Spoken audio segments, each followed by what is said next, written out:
gentlemen been against me and even made YouTube videos about me. Tell us about RERA. What is RERA? Banks have given money and the whole project is mortgaged to them. How did you get into your dad's firm? My father insisted that I should pass my solicitor's exam. He wanted me to set an example. What is redevelopment in simple terms? BMC requires you to get a structural audit done. So if you are 1,000 square feet, you're getting 1,000 free. So what you're getting about 10 crore rupee worth of area for free. Just having a higher number doesn't guarantee you a better product in the end. Correct. What if a project gets stalled? If the developer goes bankrupt or goes to jail, from the bank 400 to 600 calls per day.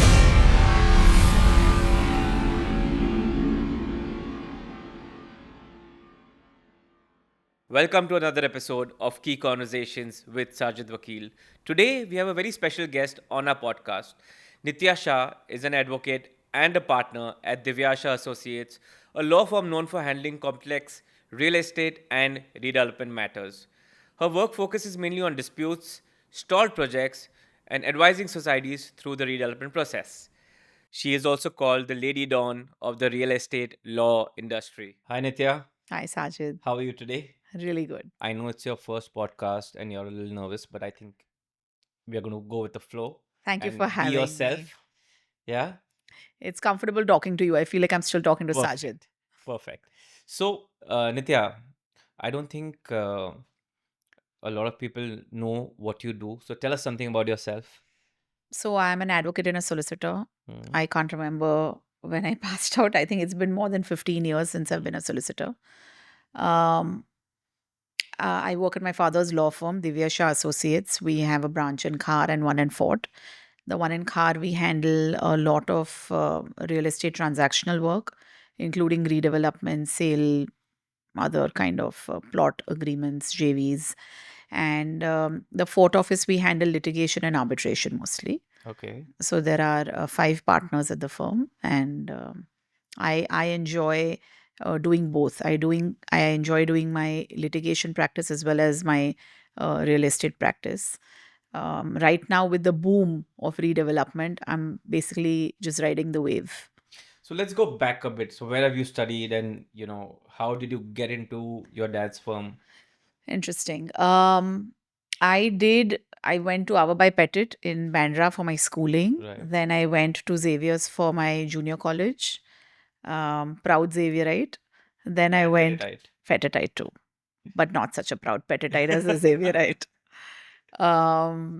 Then I went to a GLC for the 5-year law course. Then my father insisted. So my father is also, as you know, an advocate and a solicitor. Right. And my grandfather was a counsel at the Bombay High Court.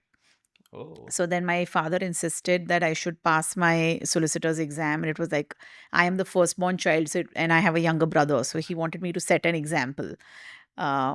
It was really, really hard years of my life. I think my hair started graying at that time only when I gave my solicitor's exam.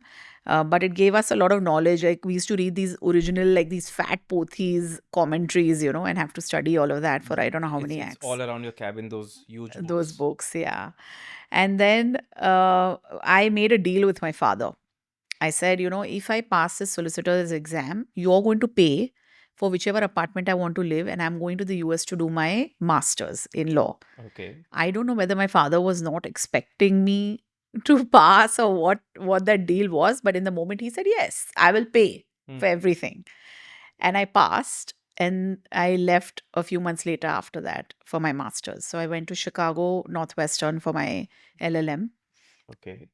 Like I cannot even tell you how much that has changed me and how much I want, since you've given me this platform, I want all the law students to understand that law is not just about law or academics. Law is also about human beings, handling them, psychology, exposure, and thinking out of the box. So if you have this exposure, you have a little bit of edge to, I would say, MNCs like it, that you have that foreign exposure. But I would say it changes you as a person and the way you think. Of course, because you go to a country and you learn so many different things than that's happening in India, right? Law-wise, Correct. living-wise, everything is so different. Correct. And that's a lot of knowledge that we come back with, when we travel, You Sure, meet so many you're right. people. Yeah, that's why people say take your kids for Correct. experiences and for Correct. travel so that they have a different exposure.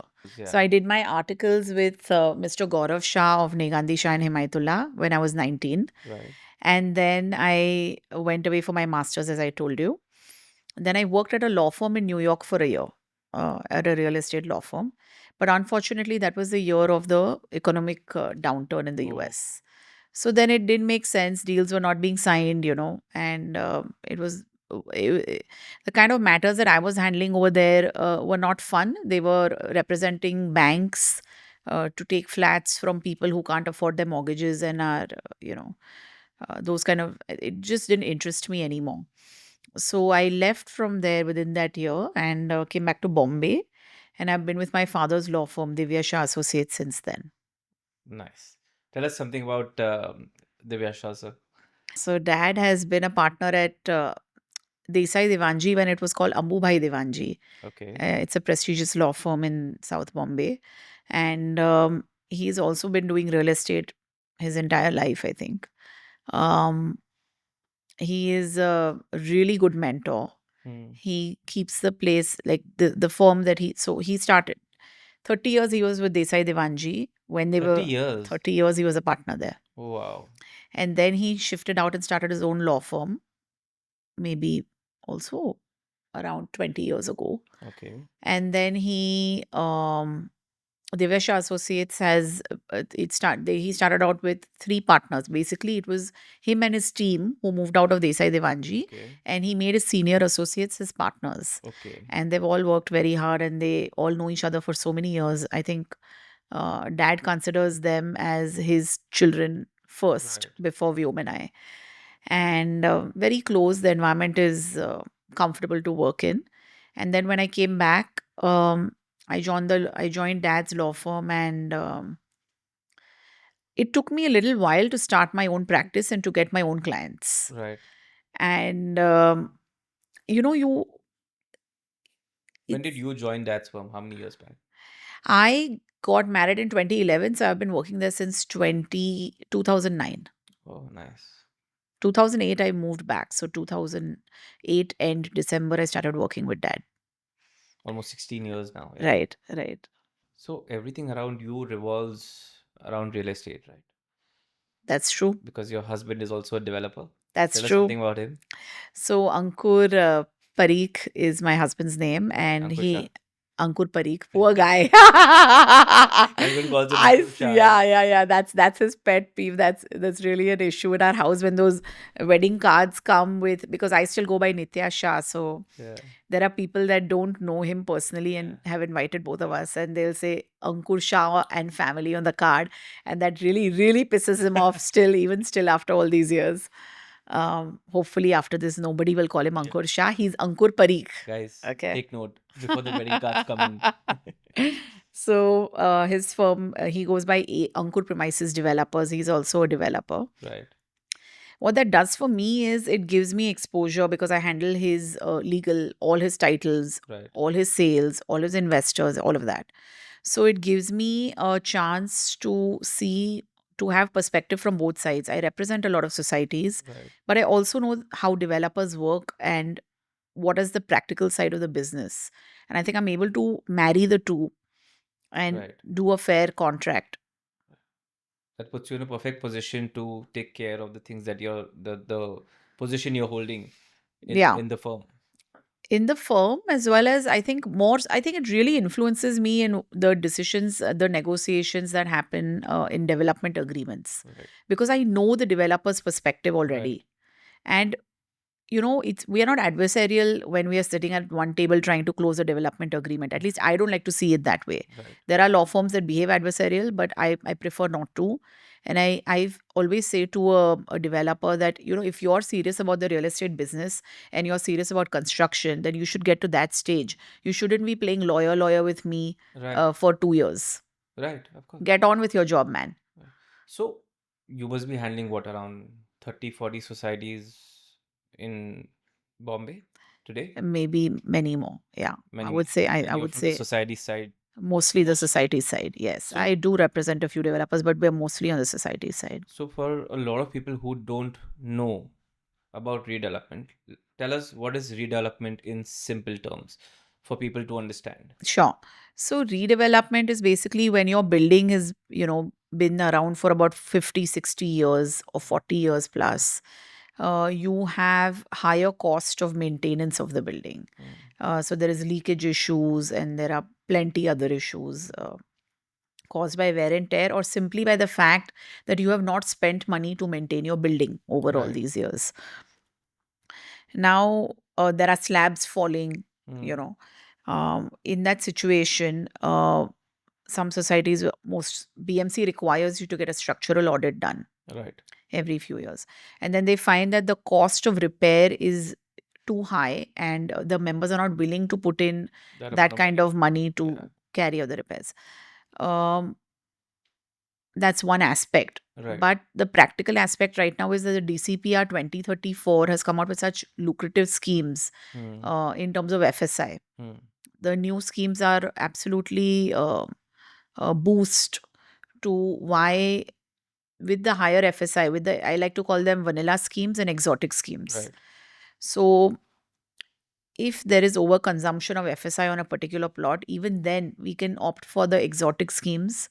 So Uh, it's feasible. and it makes the project feasible, and Right. members are getting at least, if not half, 50% area free. They get more than that also sometimes, Mhm. depending on feasibility. Right. And they are benefiting because everybody's families are expanding. Correct. So it's making sense on an overall perspective of why redevelopment is happening. There are no buildings left in Khar, Bandra, Santa Cruz that are not considering the Redevelopment. prospect right Yeah. now. Is it because of the FSI? I would say so. I would say that the new schemes of 3311 and 3320B have really given a boost to the. We'll come to these schemes, but before that, can you just explain us, say a society today decides to go for redevelopment. Sure. What is the process till The the first development of process, if I can simplify, the 79A circular has been given by the government of Maharashtra. And, Right. even though the High Court does not consider those guidelines as mandatory, I would say, as a lawyer, as a solicitor, I expect all of my societies to follow it to the T. Tell us about the process of redevelopment from the day the society decides to go Yeah. for it. So basically, the first step would be 1/5 of the members of a society saying, we want to consider the prospect of redevelopment and addressing a letter Right. signed by 1/5 members to the managing committee saying, please call for an SGM because we want to consider if the society wants to go ahead with redevelopment. So you need minimum 50% consent. 1/5. 1/5. 1/5 members is not 50%. Okay. So you start with that. 70% approx. No, 1/5 is only 20%. That's it. Yeah, that's how you Okay. start the process. Okay. And then the managing committee will hold a date fix a date for SGM and put it in the agenda that to consider whether the society wants to go for redevelopment. Right. That's your first step. At that meeting, we need a quorum of about 2/3 of the all SGMs, according to me, should have 2/3 majority of the Right. members. And then the 2/3 majority, or maybe more, whoever shows up as a quorum, they decide whether they want to start with redevelopment. Right. And then when we have the majority, you have to have a consent letter at the end of that meeting. Okay. You have it in writing from everybody, okay, yes, we want to go ahead. That's when the process actually starts. The very next step of that is once that we have majority and we want to go in that direction, we appoint a PMC. Okay. What is a So, PMC? A PMC is a project management consultant. Okay. And basically, they will study the feasibility of the plot for you. Right. They will tell you all the schemes that are available under DCPR for your project, how much FSI you're already consuming, and they'll put that data together and explain that to you, and what you can get as amenities, what you can get as the additional area, the corpus, the rent. And then the stage 3, after feasibility, you will go into tender making. Okay. I would think, and most Bandra societies agree, and that's why they approach me at a very early stage, Okay. because these societies are about 50, 60 member societies. So it's nice to have it's nice to follow the process so that everybody feels included and everybody's say Yeah. is really recorded Yeah. and taken into. Yeah. I'll tell you something very interesting, Sajid. Before, there's a new circular that's come out that basically, it's actually not yet come out, Sajid. Sorry, I'm wrong. There is a new circular which is coming out, which is permitting hybrid meetings on Zoom Okay. for the society redevelopment process. Even before any of that circular or any of the data had come out, um, 2-3 years ago, I had started this process the same way. Okay. I was already recording all society meetings because I didn't want members to flip on their votes after they vote After for the, it yeah. the next day. Um, because that sets the society back by a few months if that flip keeps on happening. You will not believe there used to be violence at society meetings before I started the recording. There is always camps. I don't know why, but there are always camps of people, uh, they who want to be in Because they power want their and in preferred control. developers or Sure, maybe yes, I think it boils down to them having a preferred developer. But I think even before they know who their preference is, they still want to be in control. That's all it so is. there are groups formed within the society. Within the members, right? Yeah. And Sajid, there used to be societies where they would have physical violence and galis being yelled out at meetings and people not being allowed to express their opinion. If two people are shouting and yelling at each other, it's difficult for a person who's soft spoken to even speak anything. Right. So when I started recording the SGMs, and I used to record all of them, I used to ask them, everything stopped. No more drama. Right. And then the proceedings were being conducted in a better way because people were aware that they were being watched. And people were aware that with that data, we could approach the police. Right. And everything and Kind of process is settled. being followed. Yeah. Yes. Then the process settled. The PMCs had more control over the situation. See, I don't attend every SGM. I'm not required to. Right. But I would like that whether it's my firm or any other law firm, the lawyers should be involved at the very beginning so that the PMC and the lawyer can help the society members figure what is a fair process. Right. So what happens once the tender process is out? So they Once the invite developers. So we can have tenders in two ways. We can have a closed tender or an open tender. What it means is closed means you will only invite people, certain developers that the members want to invite. Closed doesn't mean we have decided 2 or 3 names. Correct. No, it means that every member can invite the developers that they want to invite into the process. Right. Open means you'll put out a public notice in the newspaper Right. and invite developers to fill in your bids. What happens with that is a lot of societies I find have a preference for developers that have already completed building in the same ward. Right. So Bandra societies or Pali Hill societies prefer to have Bandra car developers. Right. Because they're known Who have people. completed buildings around, so they know the reputation. They know their amenities. They know how the building looks. They sort of walk by those lanes and they know how the project has turned out. So what is easier, the open tender or a closed tender process? In my opinion, I prefer the closed tender process because, if you get more than 50 or 60 bidders on an then it open gets very tender, confusing for the society. the society just doesn't know how to filter it out. And honestly, commercially, I cannot help them. I cannot say this builder is good, that builder is not good. That's not part of my job. It's not right for me to say that either. And they are finding it very difficult, even though the PMC helps them to filter out the offers. Because just having a higher number doesn't guarantee you a better product in the end. Correct. So I have seen this around, in Car Bandra that say a reputed developer offers you 40% or 45% based on your feasibility. But a developer from outside Bandra comes in and offers you 60%. Sure. And that clearly confuses the society. What should we do? That's exactly the issue with the open tender. Because they want to enter the market, which is fair. Maybe they're making less money on a project, but they want their branding here. But then the society gets very confused that now who should we go with?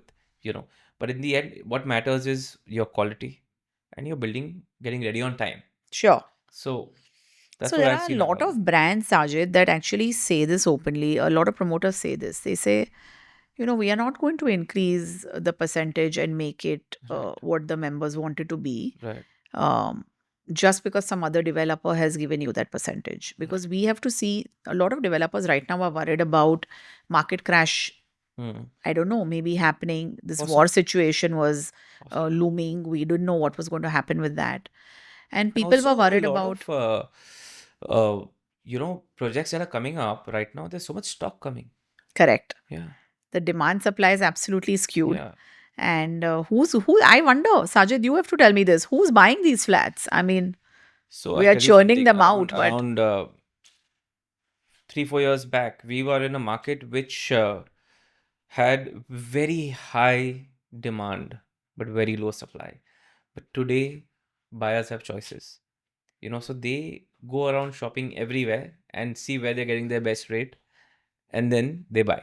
See, because you have choices, right? You have what, 200 projects today in Kharbandra? at least. Yeah. So, but I'll be very honest, I'm really surprised with the acquisition that is happening, in spite the market being slow. On a single plot a year, there are like 10 developers offering. Yeah. And Yeah. So the so redevelopment how offers is are that going happening? boom. They're Yeah. going boom. Yeah. I mean, a lot of societies have got 100+% Yes. additional Boundary. area Yeah. lots. Yeah. And Sajid, that basically means if you own 1200 square feet flat today, Right. you're getting 1200 extra for free. Exactly. That's insane. And the pricing in that area, per square foot pricing in that area, that's also gone through the Yeah, roof. it's a lakh plus, you're right. Right. So Bangalore if you're property is going at what, 1,50,000 today? so 1200, so if you had 1,000, I'm just make the numbers easier. So if you had 1,000 square feet, you're getting 1,000 free. So what you're getting about 10 crore rupee worth of Yeah. area for Yeah. free. Yeah. So which is why this redevelopment market is booming right now.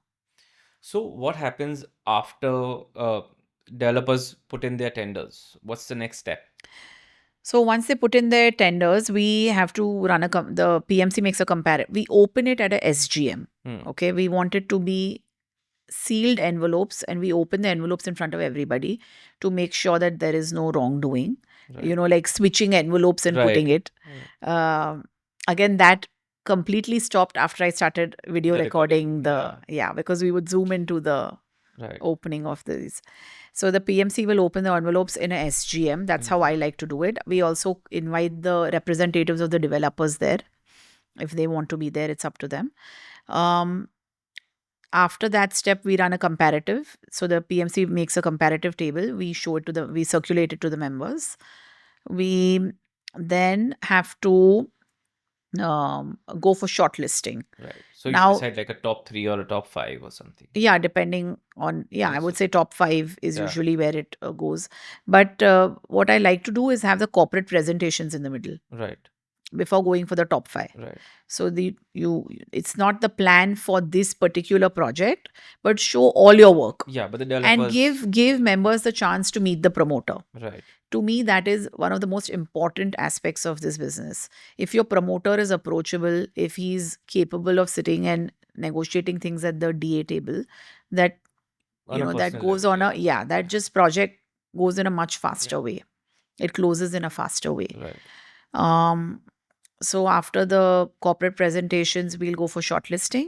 After shortlisting, down to 5 or to 3, how to go to 1. So a lot of societies are asking, I am not. And this is also another controversial view I have, but I'm happy to share because I think it's fair. So a lot of societies are asking for financial due diligence of the developer and for legal due diligence. Some of them are asking. Let me tell you my view on financial due diligence. Basically, Sajid, you could be a developer that has about 1,000 crores in your pocket, in your balance sheet right now. Okay. But you have picked up 20 projects. Now, how you're going to allocate your money is really nobody else's business. And there is no way for me as a lawyer or my members to say, Sajid, please don't spend on other societies, only spend on my society's work. So this financial due diligence that people are doing really is not representative of what the developer is going to put into your project or whether he can afford to do the work. Of course. This is my controversial view, number 1. My second view is the way to determine someone's financial stability, ability to complete a project, ideally should be a list, okay? It should be like, how many projects has this developer done in the last 5 years or 10 years? Right. Uh, Give me the date on which you signed that DA for every project. Give me the date when you got the IOD, when you got the CC, and when you got the OC. Right. Okay. So if I see that one project is taking you 10 years to complete, that to me shows financial instability. Of course. Yeah. But if you're finishing all your projects in a span of 3 years to 4 years, Right. that's great. Yeah. So why do I need to see your books when I can see your work? This is just how I like to Right. analyze the data. And then you go for shortlisting. And then you go for votes, basically. Then you vote at a SGM, go for shortlisting. Right. After shortlisting, you go to, I like to go from 3 to 1, because what happens sometimes is developers back off. They Right. get so fed up of playing this game of revised offer, and some Balance sheet. other controversies that happen in the background. Members, mudslinging their brand, coming up with newspaper articles and saying, "Ye to chor hai, ye to NCLT," whatever. Yeah. So developers also they are also human beings. They Yeah. also don't like to be treated that way, or Yeah. the mudslinging that goes on. So it tends to happen that people sometimes fall off in the final round. And then you're left with only one person. If you do shortlisting of 2 to 1, I prefer to have 3 to 1, so that if one guy is not interested, one guy backs off, one guy gets angry, whatever happens, we still have 2 in the game. Right. So let's discuss some technical terms. Since you said IOD, CC, and then OC, can you please explain to the viewers what is this and why is IOD, CC, and OC needed? Sure. So these are permissions that we get from the authorities such as BMC or SRA. So an IOD is given by the BMC, and IOA is a similar thing given by the SRA department. SRA slum rehabilitation scheme Right. doesn't mean you have to have slums on your plot. Right. It only means you get additional FSI. Actually, this is leading us to the conversation of Of 33. the schemes. Yeah. Yeah. However, since your question was about what these terms mean, IOD is the first permission when you get your plans passed, Okay. which shows the entire section and every floor plan of, every flat of your building. Right. That is called an IOD. Right. So So only post that you can give a vacating notice to the society. That's right. That's right. And then after the IOD, when the building is demolished, then you will have the CC, which is the Okay. commencement certificate. Okay. So the first one you get is the plinth commencement certificate. Right. So you make your basement, come up to plinth, and then you will get a further CC. For the CC. Okay. So they will examine your work. The authorities will examine your work before giving you further permissions. Okay. And then and once you get further CC, and then you finish your RCC entire work. Right. The entire concrete work is called the RCC. And then you finish your walls and your amenities, etc. When the building is complete with lift installed and electric connections provided, a lift certificate, everything done, your parking's done, then you apply for the OC, which is occupation certificate. And that's the last After permission which you give require. possession. After OC, you give possession to the members. Also, there are a lot of schemes that are going on in the market today for construction, and a lot of societies and layman who's not in the real estate industry doesn't know the difference. So there is, I think, 33.7, 33.11, 33.12, 33.19, 33.20. What are these schemes? So, Sajid, very interesting question. And actually, it's these schemes that have changed the landscape of redevelopment and given it that boost right Right. now, this market. Because these schemes have changed the FSI from what we used to do before was 2.97 vanilla scheme, Right. 33.7B Okay. That's with a the BMC. BMC, with Okay. BMC.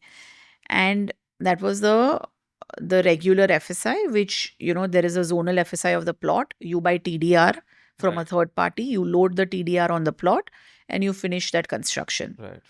Now, over the years, depending on road width, that has changed and it has become 3.24, if I'm not wrong. Okay.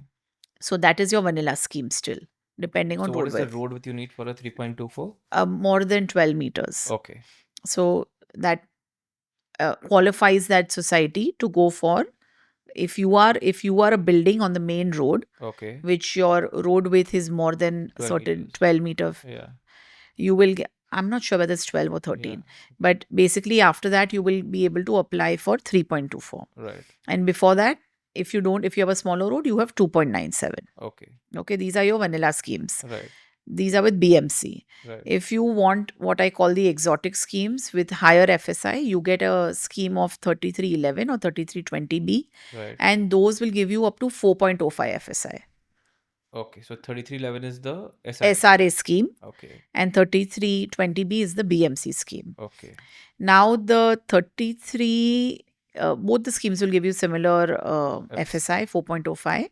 What you give to get this additional or what I call exotic FSI is that you have to give constructed units to the SRA department. Okay. So SRA is interested in removing all the slum dwellers from slums Okay. and giving them homes. Okay. So, if as a developer you're interested in getting this additional FSI, your job is to construct these PTC units, which is permanent transit cap units, Okay. on a third party plot, preferably, Okay. and give those units to the SRA. To the And SRA. SRA will give those as homes to the slum dwellers. Okay. So, you're kind of giving a public service. Right. In return for that, SRA department is giving you the additional FSI.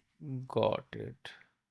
That's the 3311 scheme. Right. And then what is 3320? Very similar to the SRA, the one I explained right now. Right.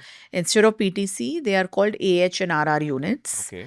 And you give those to the BMC. So Okay. BMC will give it to persons who are affected by other projects who are displaced from Okay. their houses. They are called PAP. Interesting. PAP. Yeah. Okay. So, Nitya, tell us what if a project gets stalled for any reason in today's times? How are the redevelopment members and new buyers protected? What is the law behind that? It's a tough one, Sajid. There are so many scenarios in the question you've just asked me, and it is a sad reality. A few projects have got stalled, lots have got stalled, I would say, Right. in the last 5 years. So what happens is, if the developer lands up in financial trouble, Right. or goes bankrupt or goes to jail, the project gets stalled. Okay.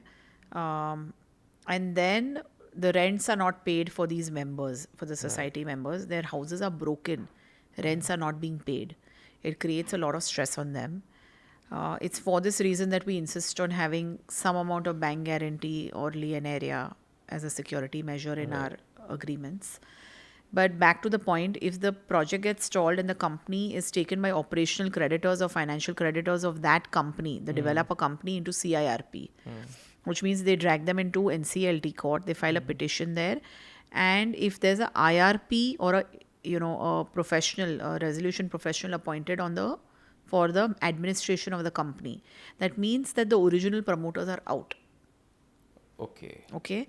Then there is a bidding process that happens through the court, and that company is taken over by another company. A good example of this is our 10 BKC project. 10 BKC. Okay. Give us some real cases on Yeah, this so law. 10 BKC unfortunately went through this process, and there was a society there Okay. who suffered exactly the same situation. They were considering termination of the development agreement. Okay. And at that time, about 145 purchasers formed a group, and they approached us. They approached other law firms as well, but they finalized and appointed us. And we've had to fight through various rounds of litigation for them at NCLT, NCLAT, even Supreme Court. Adani came into the picture, and Adani has finished that project.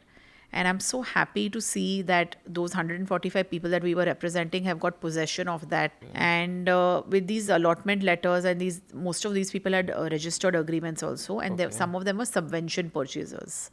Oh.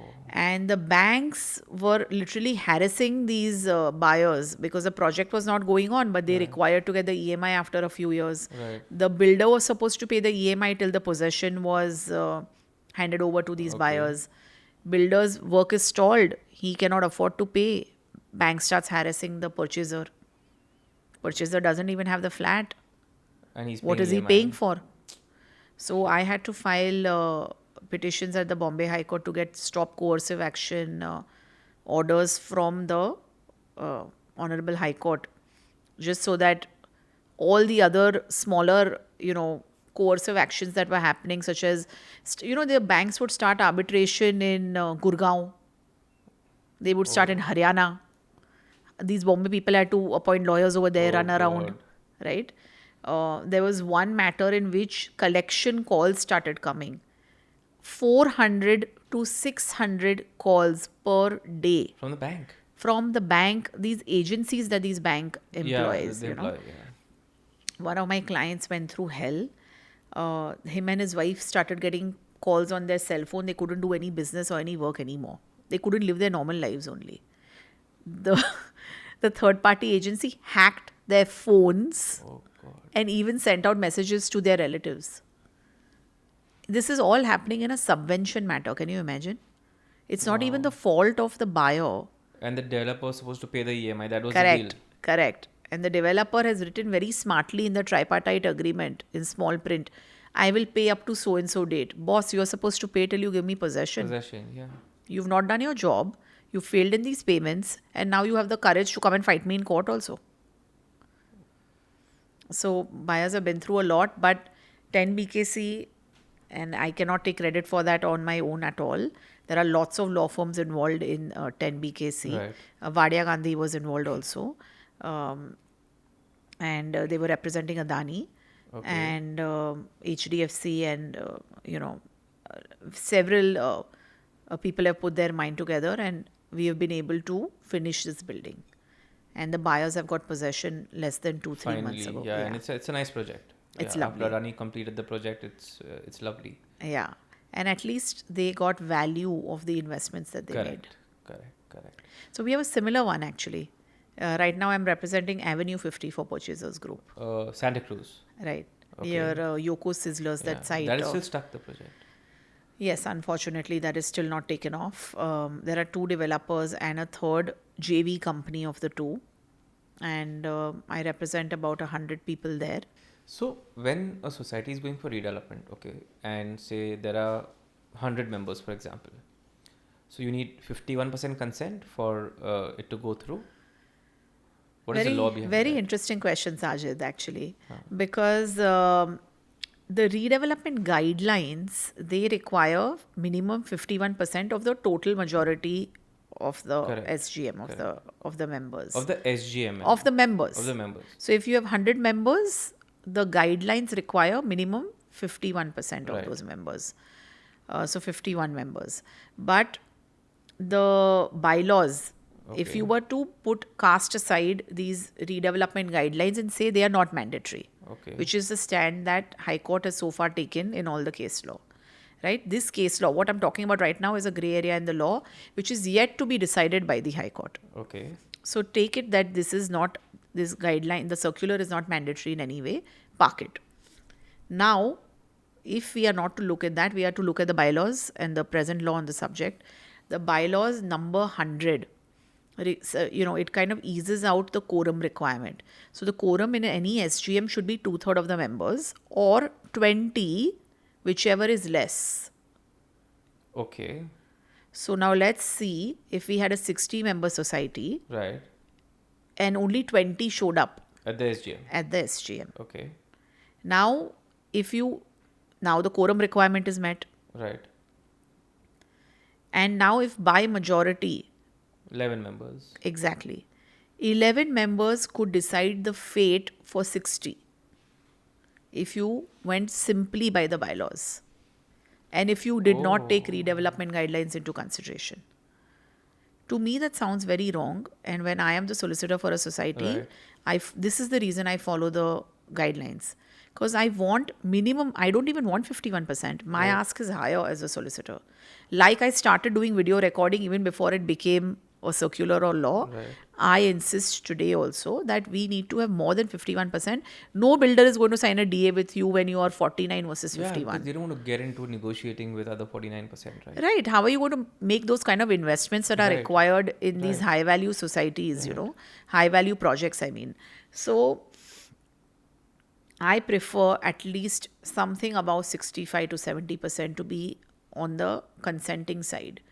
If there are few dissenters, you figure it out, try to solve their issue.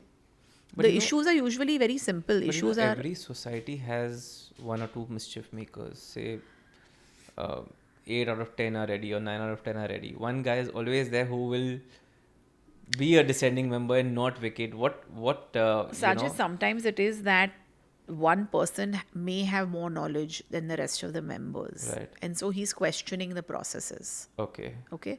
So I'm not going to call them a mischief maker or anything. I'm going to say he has knowledge, he wants to contribute, but Right. sometimes the house is not ready for his contribution. Right. And that's when he starts trying to show his authority and control, and that's when it goes down the wrong lane. For me, one member is equal to the next member, equal to the next member. When I come to a new society, I don't know any of them. Of course. So it doesn't make any difference which side you're on and what your camps are. Right. I don't know your stories. I don't know your background. So I go in with a clean slate, thinking, hoping that when I give transparent processes, everybody will be happy On to board. go with it. Right. Yeah. But then I do encounter sometimes people who would rather be in control of the entire process. So they're not exactly anti me. They are anti managing committee. Managing committee. Of course. Their internal squabbles between members and members is what is creating the rift in the process. Right. So, but then what happens if 9 are ready and one is a descending member? So, what is the process?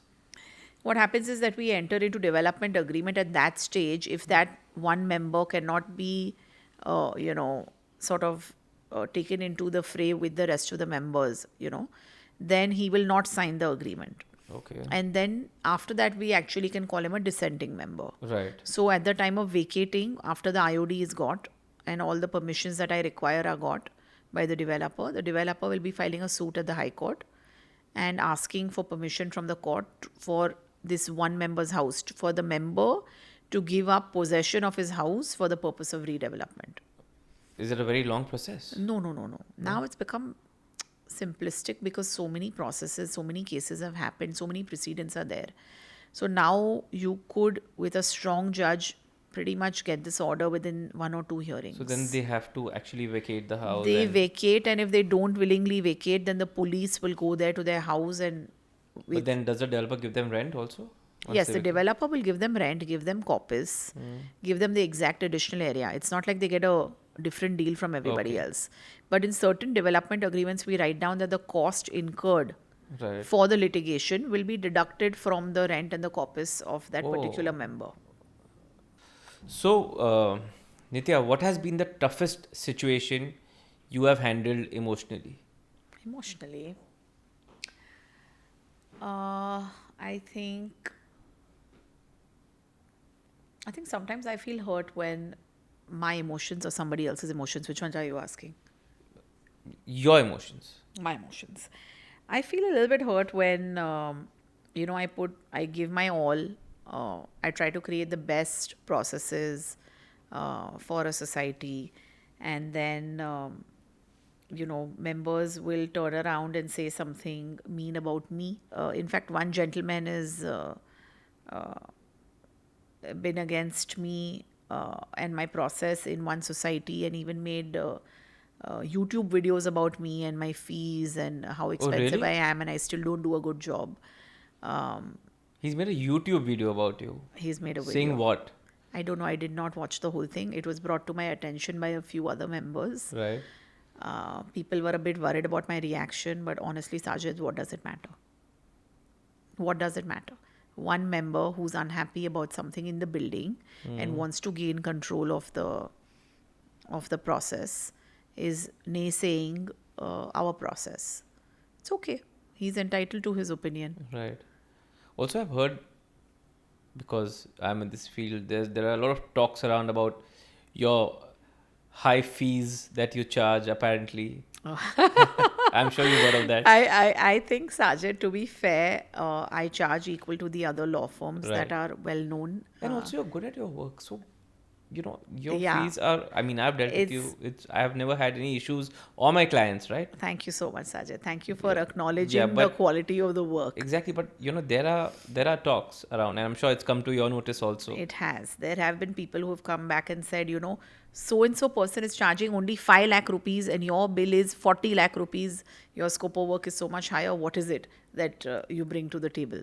Right. You know, um, I think it's just about the body of work I've already completed and done. So the Right. experience. When clauses come up, look, a lawyer is not supposed to be only for your 79A, tick Right. took, tech took, and the fights that you'll have in the society. Right. A lawyer is actually supposed to draft a good development agreement that can be amicably negotiated and, you know, end up with a good, robust uh, development agreement that protects the society, Right.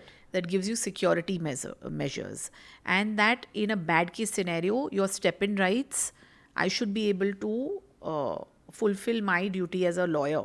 Yeah. So, because I bring to the table both experiences of real estate transactional work as well as litigation, Right. I'm able to put in those clauses which impact, like, as the law, this law is kind of like an organism. It keeps on changing, it evolves, it grows. Right. So I'm able to bring in all that case law knowledge or my litigation knowledge and translate it into your uh, development agreement as protective measures. So, Nitya, do you feel you're solving human problems or legal problems today?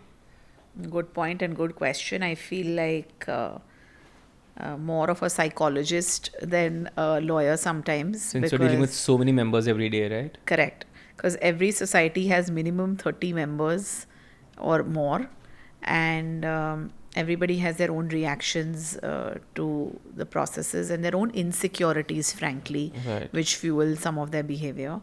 And I have to understand and hold back and not get pulled into the drama that some people create, the yelling and the shouting that happens at SGMs, and hold myself back because I'm a consultant. I am not directly involved Right. um, in the drama, and maybe it's nothing about me. Maybe it's something about them. Right.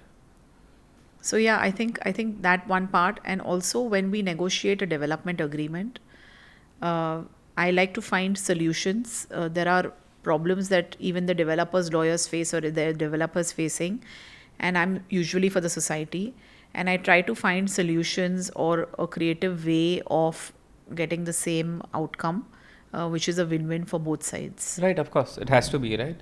And I think that's the only way a project can go in the right direction. Correct. So, how did you build your own voice in that environment in Divya Shah Associates?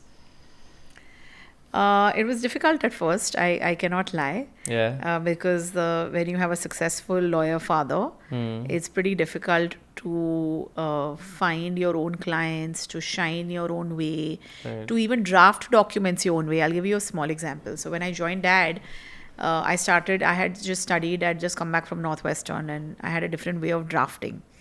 So, for example, I like to add an index in my agreements, and I like to have headings. Okay. Right.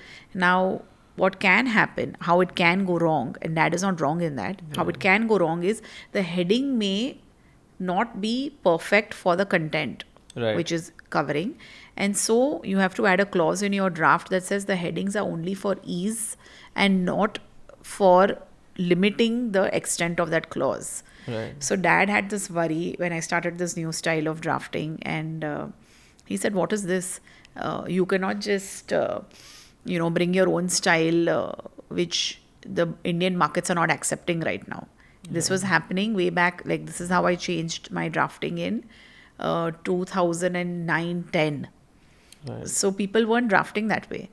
But Sajid, I found clients that appreciated that, you could. So Dad was not wrong, but Right. he continued his own way, and Own he way, wanted me yeah. to continue Yeah. his way. at least for the clients that he was bringing into the firm, he wanted his precedents to be followed. But I didn't want to, because I said, what did I do all that education for? Why did I study all you this? learn something New. that is evolving, And I right. want to try. I want to see how it works. Right. And so I started drafting my own way. And luckily, God sent me new clients that came Right. to me, Right. appreciated my style of drafting. Right. And what they liked, conversely, was the ease of reference. So if they needed to see like a step-in clause or a termination clause, they could see the page number, they could see the heading, and all the clauses would be stacked up together. Right. They would find a flow. So that's easier for the client, right? Yeah, and now I think most firms have migrated to that do style that, of drafting. correct. Yeah. So tell me something. When there are so many groups formed in the society, okay, that come to you. Do these societies come to you separately with their gang to discuss about developers and how to move with the process? I try not to have separate meetings with groups of members and such, because Sajid, it's not fair. I don't want to take a side of one member group versus the other group, etc. But they must be approaching you, right? They try, they do approach, they ask questions also. Who do you think is better? Right. Why? Which offer do you think is better? But see, it's not the job of a lawyer to point out commercials or interfere in commercials. Right. So I try to stay away from all of these controversies. And if I do hold meetings, I mention it out loud. I want to create. See, I work at my father's law firm. Right. He has spent his entire life creating his reputation, and he has a very good name in the market for his ethics. Right. I don't want to come in as his daughter and tarnish the reputation of my firm. Right. So I try very hard to Fair enough. maintain certain fair and ethical standards. That, Dad actually gave me a free hand to grow in my own way. Right. And I would say, I don't know if it fits with the podcast right now, but I would say this to all lawyer parents that, you may not realize. And today I am a lawyer parent to my son who's 11 years old, turning 11 now. And we don't realize how strong we are as a personality, because we are constantly negotiating and we're constantly trying to prove that we're right in court. And so we don't realize how harsh we may be on our kids. But Dad actually allowed me to sort of, like, when I joined his firm, first 6 months we had our share of negotiations between father and daughter on how to control a matter and how to. Once I started getting my own clients, he said, okay, I'm going to give her the space to learn and grow. Right. She may fail and then she comes back to me and asks me for work, or she may grow. And I think that free hand with deciding how I want to lead my team, who I want to hire, which courts I want to practice in. When RERA started and it was new, I was the first one at the firm to start taking up those matters. And for Dad, it's like, why have you left High Court work and gone to RERA? Have you lost your marbles? But now I'm doing NCLT and CLAT and representing clients at different forums. And I think... But that's amazing, right? When you get the freedom to work the way you want, it always takes you in the right direction, because that's your way and process of working, right? Perfect. So it's my trajectory, which he allowed me to sort of figure out on my own. Right. So I'm grateful for that. Amazing. You also said that you're doing, you're handling cases in RERA. Right. Tell us about RERA. What is RERA? So RERA is the tribunal where purchasers are entitled to go. Societies have no protection at RERA. Okay.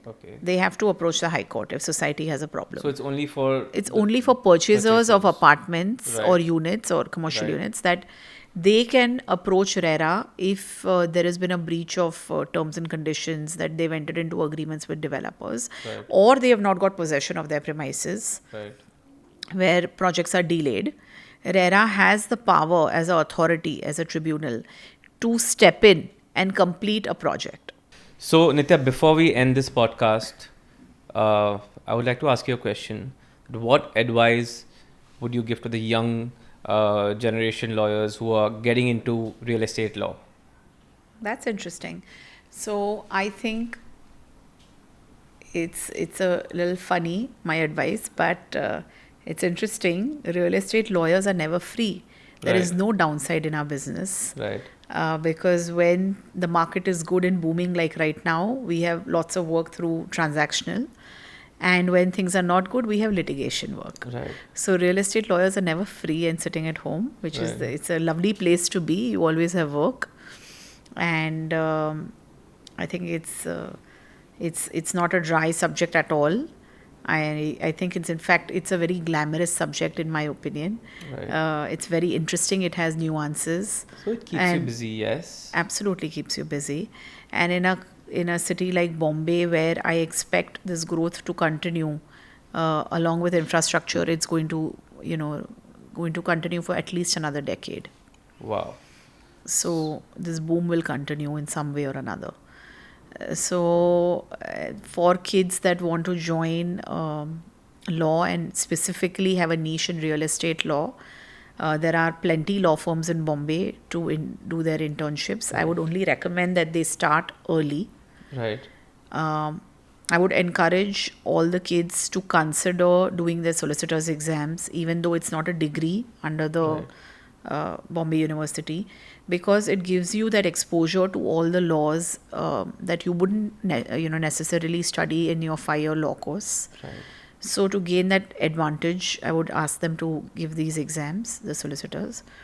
Also, I'll tell you this, that a lot of clients in Bombay still respect that tag Right. of a solicitor. So I think that would be helpful for your business development as well. And start young. Start your internships along with college if that's possible. If your college gives you some time to, if your timings are such that you're able to start while you're studying. Most of my generation lawyers have all started when they were 18 and 19 and 20 years old. Wow. So now when I'm 43 today, I could say I have a lot of experience behind me. Of course. Just because we started early. And don't all the traders, don't all the shopkeepers' children and all, they all start They early. all get into business, yes. They all get yes, into business yes, early. Yes. So for lawyers to start working at a law firm after they finish their degree at age 23, 25, I think that's a bit late. So how's your work-life balance? Oh my God. Bad question, Sajid. Do you take weekends off? I have started taking weekends off, Right. but sometimes there will be a society SGM that I cannot avoid. Right. And then I have to land up going there for a couple of hours. It's become a way of life. Right. And also because I am a person that does both litigation and non-lit, that was a choice. Right. If I had made a choice between one of the two, maybe my hours would have been better. I don't yeah. know. I really Yeah. don't know. But I have a fabulous team under me. Right. And they're very helpful people, and it's thanks to the team that I'm able to manage my workload. Lovely. It was a pleasure having you on the show, Nitya. And thank you for the amazing insights you have given us in real estate, redevelopment, and the advice you've given to the young generation. Thank you so much. Thank you, Sajid. Thank you to the team as well. Thank you for giving me this opportunity to share my knowledge Most with welcome. people. It was amazing having you here. Thank you. Thank you so much.